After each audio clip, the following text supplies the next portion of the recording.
Hello, well today's little workshop waffle is about techniques I use now that I no longer have a fully equipped workshop. I've been retired for some time now, and I had quite a lot of machine tools, but it all got sold when I retired and basically went for scrap value. Everybody wants bells, whistles and things nowadays. And my machines were hands-on.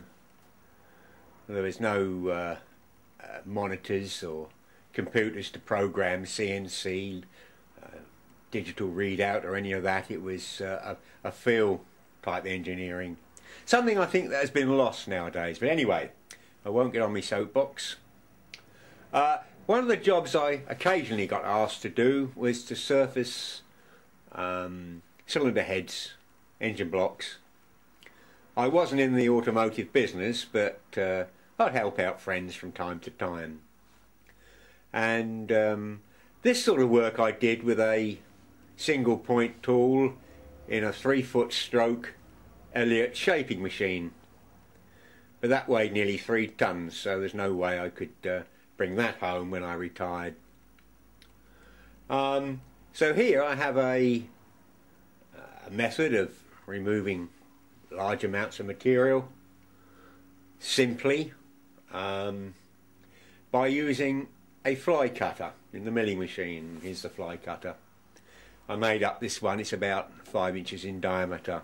Let's see if I can zoom into that. Yeah, that's a single point tool. You can see how it's held within the cutter, and it gives a very good finish. Very pleased with it. Right, let's stop that. Here's a smaller one. This is about 2 inches in diameter. Handy for doing small work in a vise. Here's a 9-inch cutter I made, and this was used in the lathe. In fact, all my milling, if that's the correct term, was done in the lathe because I didn't have a milling machine. But this is not particularly a good machine, but it's small, it doesn't take up a lot of room, and I'm only keeping my hand in now, so you know, this is adequate. Okay.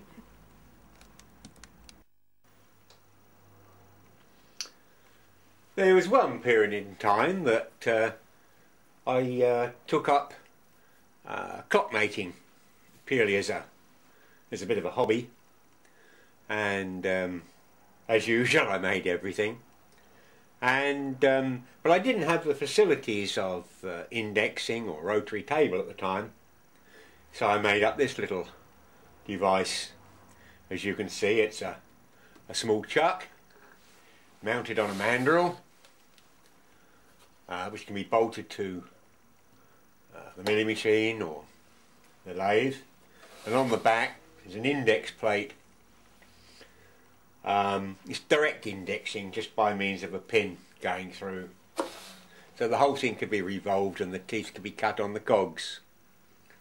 And here we have 72, 48 and 30 holes respectively. That combination of holes allowed me to make virtually every going train of weight driven clock that I wanted to make, and I made quite a few. I got a bit of pleasure from it. I quite enjoyed it. I made my own cutters, as these are very expensive, and we was only doing brass anyway. So this is something that could be easily made up. It hardly needs explanation. You can see the principle. Just make it solid. Well, this hasn't been used for years, but it's kept okay actually. Anyway, this is a worthwhile project to make if you require any form of indexing work.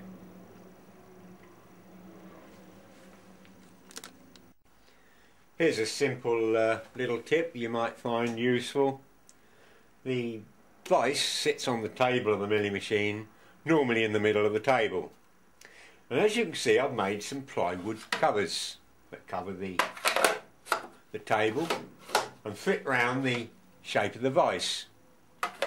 This keeps the table nice and clean and stops swarf from falling into the T-slots, and it means it's much easier to keep the machine in a clean condition. Well worth the trouble.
That's the finish as possible with a single point tool.